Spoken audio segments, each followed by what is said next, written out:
I don't have to tell you that Colombia is a tragic country and also a wonderful country with amazing promise, unfulfilled promise, unfortunately, very rich in resources, enormous biological diversity, no nearby external enemies, has every possibility to become flourishing and productive society. But it has been plagued with extraordinary violence and terror. At last, there do seem to be some signs of possible internal reconciliation. I'm thinking about the negotiations underway in Havana, and one can only hope that the prospects will not be sacrificed, that bitter hatreds and fears, which are understandable enough, can be brought under control, and that an atmosphere of tolerance and mutual respect can be cultivated despite the shocking recent history of depravity and destruction. My own first visit to Colombia was 15 years ago. I was part of an Amnesty International delegation. That year, Amnesty International selected as its task for the year protection of human rights defenders. And the first country they went to, understandably, was Colombia, which had absolutely the worst record by far in failure to protect human rights defenders. As we landed, the news reported attempted assassination of a legislator by a bazooka in Bogota. She survived. Her bodyguards were killed. As we left, a law student, an American law student who had been with us, went into hiding because he had gone to visit a village with some human rights activists to talk to a victim of government paramilitary repression, and he had witnessed an assassination which made him a marked man, so he had to go into hiding, and by various means we managed to sneak him out of the country. I met some remarkable people, among them Father Javier Giraldo, who you know is an astonishing record in discovering, revealing, and forcing investigation of major human rights atrocities. His book, Colombia, A Genocidal Democracy, is indispensable. And I met other priests, human rights activists engaged in various activities like trying to carve out zones of peace free of terror, paramilitary, military terror, overwhelming the majority of the terror at the time. I also managed to meet the president of the Colombian Permanent Committee on Human Rights, the distinguished diplomat Alfredo Vázquez Carrizosa. We visited him in his heavily guarded home, bodyguards all over, high security, often threatened with death. I'll return to his account of the roots of the modern terror last 50 years. I've taken a couple of other trips, mostly to Cauca, La Vega and Cauca, with human rights activists from Colombia and the United States.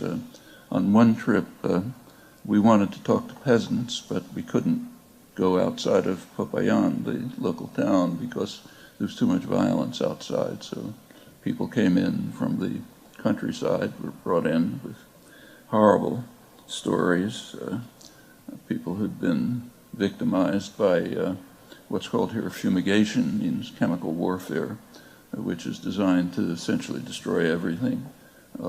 Maybe it kills some coca plants, but it kills everything else too.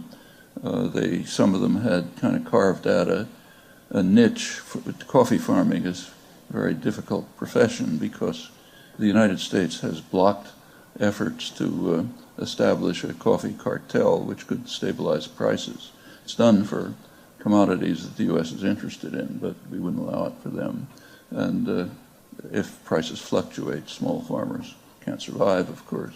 Agribusiness can, but a farmer can't tell his children, don't bother eating this year, maybe we'll have food next year. But they had managed, some of them had managed to carve out a niche in Europe for high-quality coffee. That was destroyed by the chemical warfare. Of course, those lands can never be used again in the near future. The idea is based, and you see people with horrible sores, children dying, and so on, awful tales. Another visit, which happened to be personally quite meaningful to me, just a couple of years ago, I went to a small village called Santa Rita. It's a couple of miles off the Pan American Highway through a virtually impassable road.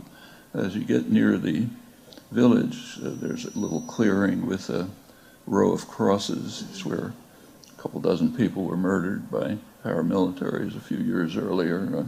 The first visit to Santa Rita had to be canceled because there was too much violence in the area, but then a couple of months later they said it was safe, so I went with Father Geraldo again and a U.S. human rights activist, and they were, the reason for going was partly personal, but partly what they were doing. It was, they were trying to protect their lands from mining operations, which would destroy everything, of course. There's a mountain above the village which they needed for water supplies and other resources. The mining companies and the government wanted to destroy it. The personal part was that they were dedicating the mountain to my late wife. She had never been there, but I'd been there a couple of times, so we had a ceremony, and the compassion and kindness of these simple campesinos and indigenous people is something pretty hard to forget. The people, and I've been there a couple other times, similar visits. I should say that we were helped enormously by the Cauca ombudsman, who arranged the trip and gave us those heavy cars that can go through these impassable roads and got us there and so on. And pretty impressive people. Well, the population is plagued with multiple curses. Paramilitary, military terror, major one, development projects that destroy their lives, what's called the drug war, which has essentially nothing to do with drugs. It has no effect on the price and availability of drugs. That's been known for decades. It continues. One expert commentator on it, Charles Berquist, a noted scholar, pointed out that a good case that can be made that the U.S. drug war is designed for two purposes: to control what are called the dangerous classes in the United States, mostly black males, long history of this, and to lay the basis for counterinsurgency operations abroad. That's a pretty plausible argument, and it's very hard otherwise to explain why the same policies are carried out for 40 years when they are known to be ineffective, and when they're policies that are much cheaper and are known to be effective, which aren't used, like prevention and treatment. The United States is now, as you know, probably almost isolated in the hemisphere in its insistence on maintaining the drug war, which has had a devastating effect in Latin America, Mexico in recent years, Colombia, and here is basically used for incarceration of mostly black males. Incarceration rate has skyrocketed since the drug war was designed. It's designed on very racist grounds, quite explicitly, but it continues. The drug war in Colombia, so-called, as I said, it clears the land, destroys crops, drives people off the land. Colombia now has the largest, by far the largest displaced persons population in the hemisphere, one of the world leaders for 4 to 5 million. Destroys water supplies and so on. And it frees the land for exploitation by multinationals, mining, energy projects, for the tiny Colombian elite, rich ranchers and things like that. And the people are destroyed. The Plan Colombia Clinton's Plan Colombia had just been instituted shortly before my first visit, and it has had some achievements. One of its main achievements is to convert FARC, the main guerrilla group, from a peasant-based guerrilla movement, which had some kinds of social policies and a fair amount of appeal in the peasantry, converted them from that to just another terrorist army preying on the population. So now the campesinos, indigenous Afro-Colombians, fear all of them equally. They're all terrorist armies. That's a great achievement of Clinton's militarization of the conflict.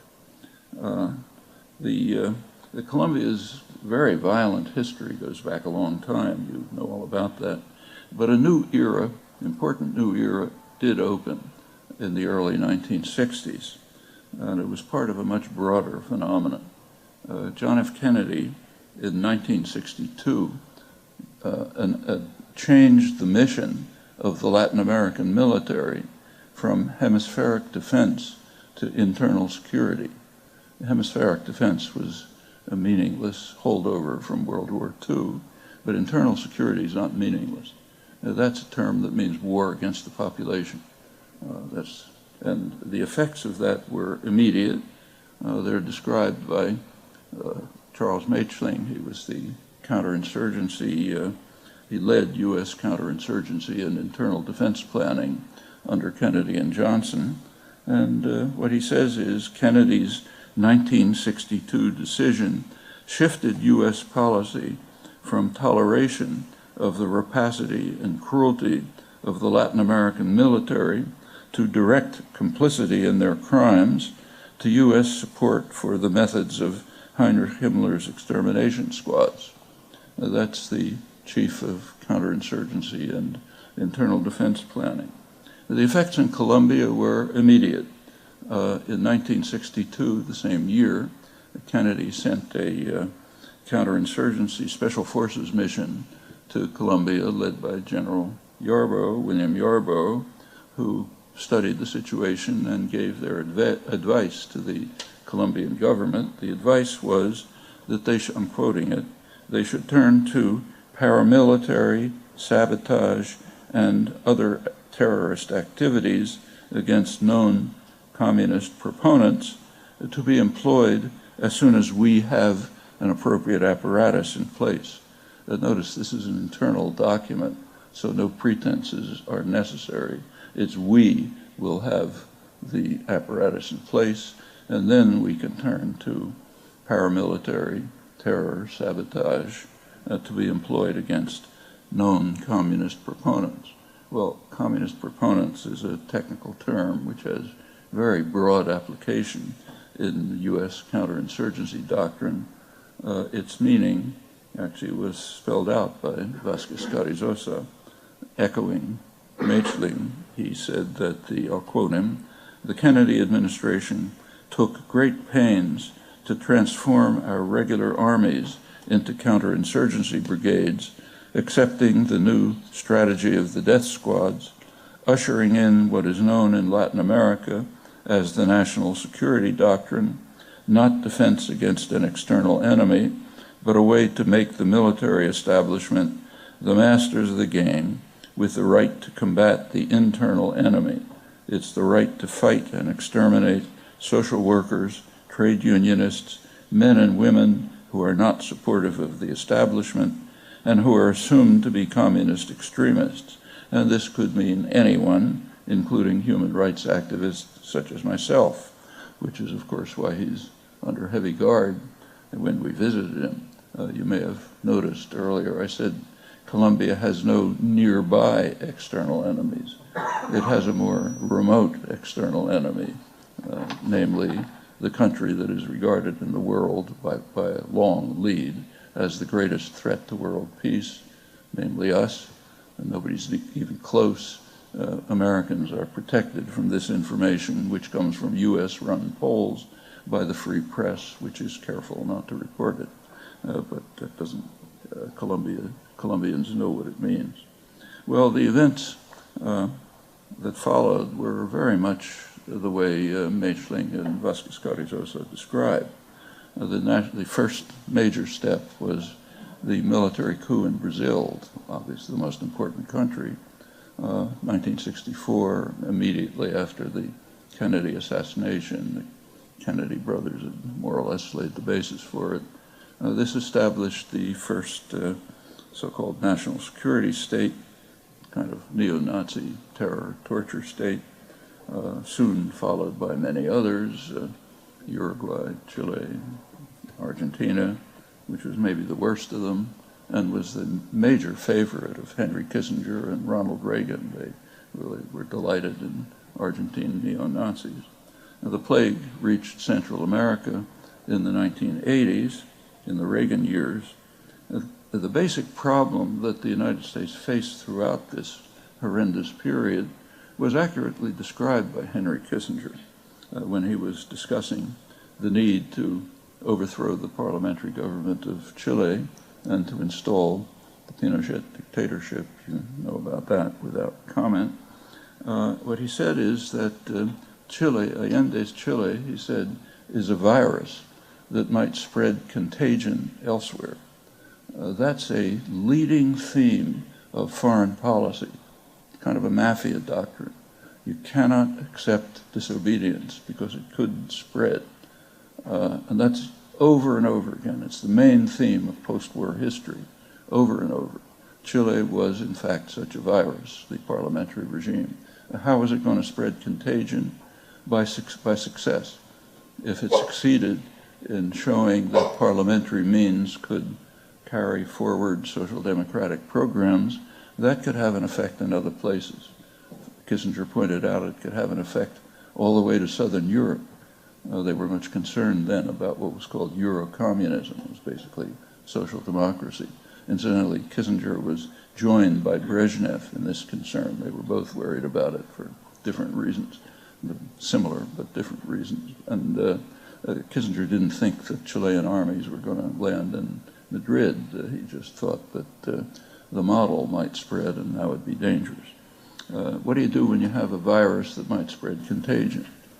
You destroy the virus and you inoculate the potential victims. How do you do that? By installing murderous terror states, like national security states. That story is repeated over and over again throughout the world. And we should bear that in mind.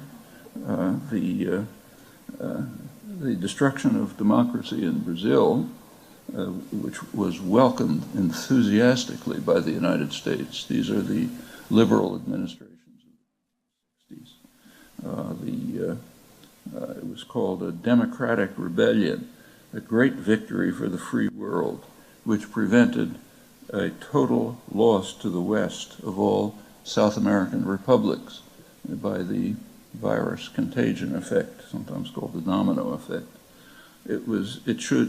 They also added, it should incidentally create a greatly improved climate for private investments, not a small point. It was the single most decisive victory of freedom in the mid-20th century. That's the U.S. ambassador to Brazil, Lincoln Gordon, called it one of the main turning points in world history in this period. He went on to become the president of Johns Hopkins University. As an aside, it's worth mentioning that Gordon is quite right in referring to a turning point in world history. We make a serious analytic error if we concentrate on one region. We become experts on Chile or on Cuba or on Vietnam and so on. That overlooks the fact that the problem is right here. same thing is happening everywhere, but the problem's here. And we deflect attention away from possible understanding when we adopt the line of the doctrinal system, which says, look over there, but don't look here. And this is a perfect example of it.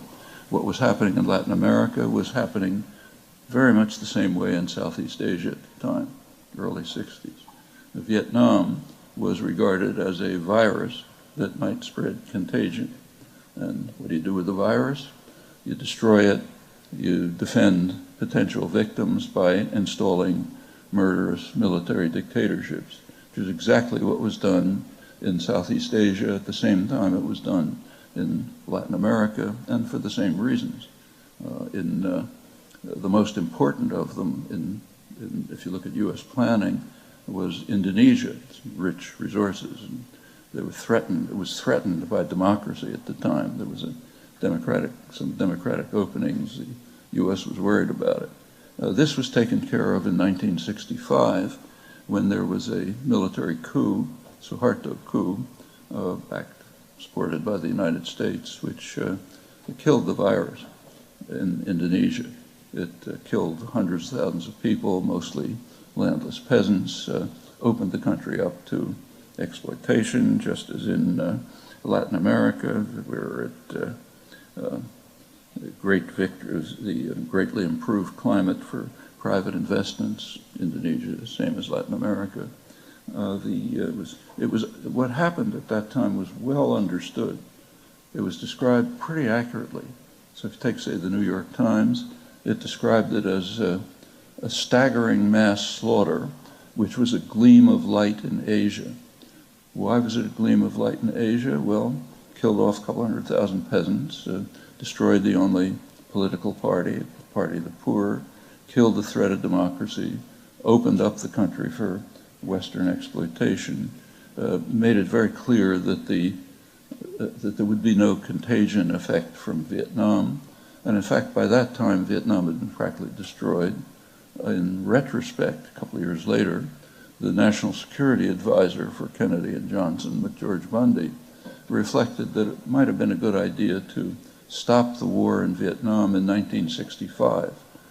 He didn't use these words, but the reason was the virus was destroyed, the potential victims were protected from contagion by this staggering mass slaughter and monstrous atrocities, so it was kind of useless to continue with the war. It's commonly said here that, and everywhere, that the United States lost the war in Vietnam. That's a mistake. If you look at it's a very open society. We have internal documents. We know what the planning was. You go back to the early 50s, when the war really began, the concern was the virus contagion effect, and that was overcome. It's true that the U.S. didn't achieve its maximal objectives, like they didn't turn Vietnam into the Philippines, but it achieved its major objectives. Great power usually does, rarely suffers a defeat. Well, that's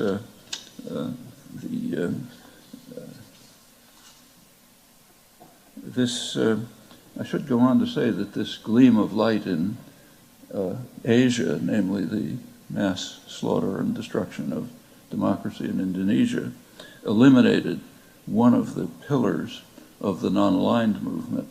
The hated non-aligned movement was regarded by U.S. policymakers as practically the same as Nazis. Indonesia was one pillar of it. That was eliminated in 1965. Another pillar was Egypt. That was eliminated in 1967 with Israel's destruction of Nasser's army. And in fact, U.S.-Israeli relations, which are unique in world affairs, were established in their current form right at that time. Israel had performed a major service to the United States and its Saudi Arabian ally, and it was of world historical significance, eliminating another major part of the non-aligned movement. The non-aligned movement still exists. It's a large majority of the world population, but it's essentially disregarded. Well, as I mentioned, the plague reached Central America in the 1980s, That was Ronald Reagan's War on Terror. Reagan came into office declaring that a war on terror would be the centerpiece of U.S. policy. Terror, he said, is the plague of the modern age, return to barbarism in our time, all sorts of inflated rhetoric. The war on terror characteristically instantly turned into a major terrorist war. The main victim was Central America, but went on to Southern Africa, the Middle East, and elsewhere. In Central America, hundreds of thousands of people were slaughtered, every imaginable form of torture and horror. The worst atrocities were in Guatemala.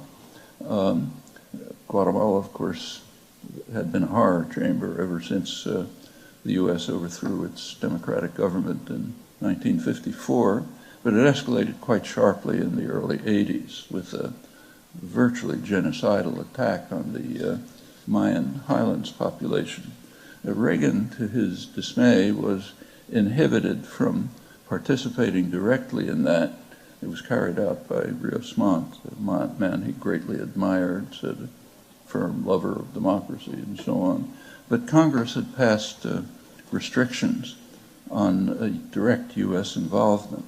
So the Reagan administration had to turn to a terrorist network, Taiwan, Argentine neo-Nazis, but mainly Israel, which was willing to provide its services in training, counterinsurgency work, arming the army, and so on. And that became particularly important after Argentina had an unfortunate return to democracy, and the military was no longer available for that. Others sometimes use terrorists, but the United States is a powerful state. It uses terrorist states, and that's a much more effective terror network. That's what happened in Guatemala. Well, as a result, the United States was not providing direct military aid to Guatemala. That was being done indirectly. We arm Israel, they provide the arms to Guatemala. But because of this, El Salvador was the leading recipient of U.S. military aid and one of the main centers of major atrocities. About 70,000 people killed, almost all by the U.S. armed and trained security forces. Horrible story in itself. Well, what was going on in this period is well understood by American scholarship. So the leading academic specialist on human rights in Latin America, Lars Schultz, North Carolina, he found, I'll quote him, that he wrote in 1981, just when Reagan's terror war was taking off, he said, U.S. aid has tended to flow disproportionately to Latin American governments which torture their citizens, to the hemisphere's relatively egregious violators of fundamental human rights. That includes military aid, it's independent of need, and runs through the Carter period. There are other studies which confirm it. Time's short, so I won't review them. But basically, academic studies draw the same conclusion, and it's entirely understandable. That's the way the mafia operates, the international mafia. The basic principles of state terror are explained by Lars Schultz in his standard scholarly work on the main book on U.S. foreign policy and human rights in Latin America.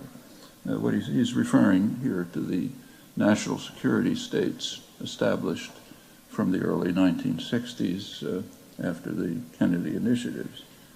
He says the goal of these national security states, backed by the United States, is to destroy permanently a perceived threat to the existing structure of socioeconomic privilege by eliminating the political participation of the numerical majority of the popular classes.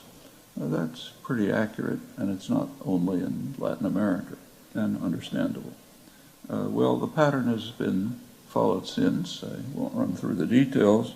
There were peace accords in El Salvador in 1992, which sharply reduced state crimes.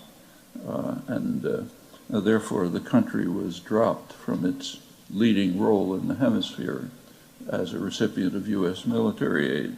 It was replaced by Colombia, which had an awful record and moved into first place at that time, not because Colombian atrocities increased, but because Salvadoran ones decreased.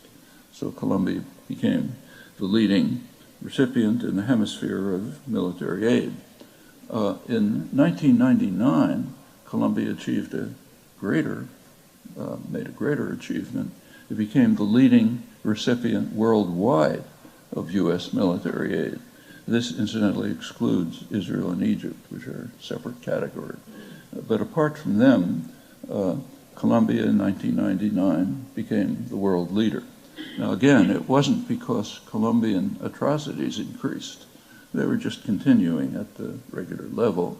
But what happened is that the previous champion, Turkey, its atrocities declined. Through the 1990s, some of the worst atrocities in the world were carrying out by Turkey within NATO. It was carrying out a massive attack against its Kurdish population. Tens of thousands of people murdered, thousands of towns and villages destroyed, probably millions of refugees, again, every imaginable form of torture. And it was armed by the United States. 80% of the arms came from the Clinton administration as atrocities peaked, aid peaked. In 1997, the Clinton administration actually sent more arms to Turkey than in the entire Cold War period, up to the onset of the insurgency. So again, the press was kind enough to spare Americans the story. If you worked, you could figure it out. Plenty of evidence in human rights reports and elsewhere. 1999, the Turkish counterinsurgency operations had basically succeeded. So Turkey gave over its leadership role to Colombia, where the atrocities were still continuing. Well, it has long been known that Colombia is the world champion in murder of human rights activists, union activists, other state crimes. Some of the years, 10 years ago, roughly that period, Colombia actually killed more union activists than the rest of the world combined. It's quite significant. Earlier estimates of civilians killed by the paramilitaries, and the paramilitaries means the military, they're very close interaction. The earlier estimates were about 30,000. A couple of years ago, that estimate was changed.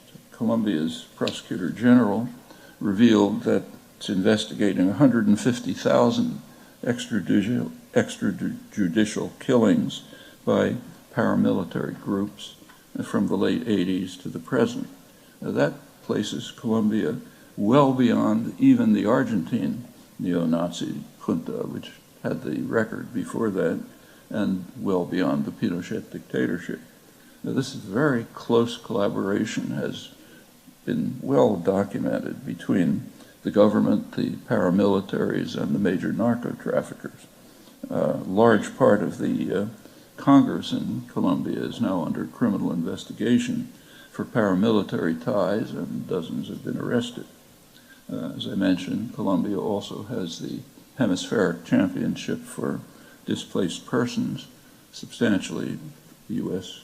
chemical warfare, fumigation, one of the world leaders. And as U.S. aid increases, Colombia descends deeper into poverty. So here's a 2010 report in the Washington Post, pointed out that Colombia is Washington's closest ally in the continent, of course, by far the leading aid recipient. It found that 43% of the population live in poverty, 23% in extreme poverty, and that Colombia is the only major country in Latin America in which the gap between rich and poor has increased in recent years. That's citing the UN Economic Commission on Latin America. And remember, this is happening in a very rich country, enormous resources, no nearby external threats. There's a study by the very courageous Colombian journalist, Claudia Lopez, team of Colombian scholars, which revealed these facts. That's what led to the investigations. And they went well beyond in showing persuasively that the criminal conspiracy of government, paramilitaries, narco-traffickers has a very ambitious plan, what they call to refound the nation. That's the title of their study. To legalize the enormous wealth and power that they've amassed during these years of paramilitary government expansion and terror, and to create a new and even more grotesque Colombia. Well, let's turn to the free trade question.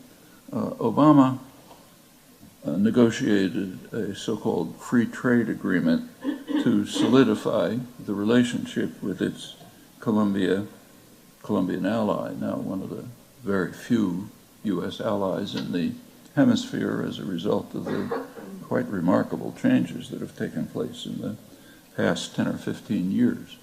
The agreement was strongly opposed by U.S. unions and supporters of labor rights, considering Colombia's awful record. Now, that was supposed to be addressed by labor rights conditions added to the agreement, but they appear to have been completely ignored. Now, there's a recent study by the Escuela Nacional Sindical, Colombia's national union school. It showed that almost nothing has changed.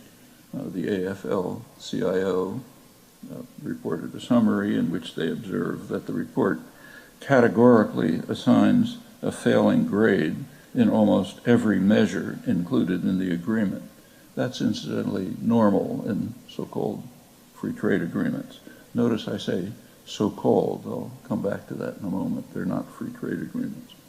There's actually a pretty dramatic illustration that was given by a Human Rights Watch report last year on a port town, Buenaventura, which was supposed to be what was called a model city for the wonders of free trade.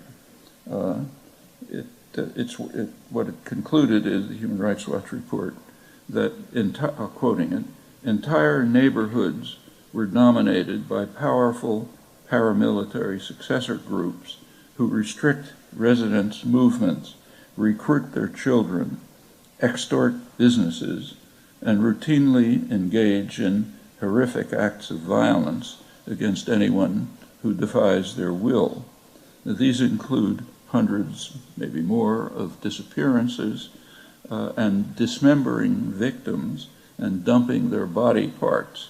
There are so-called chop-up houses where the groups slaughter and chop up their victims and toss them away, many times while they're still alive, according to Human Rights Watch.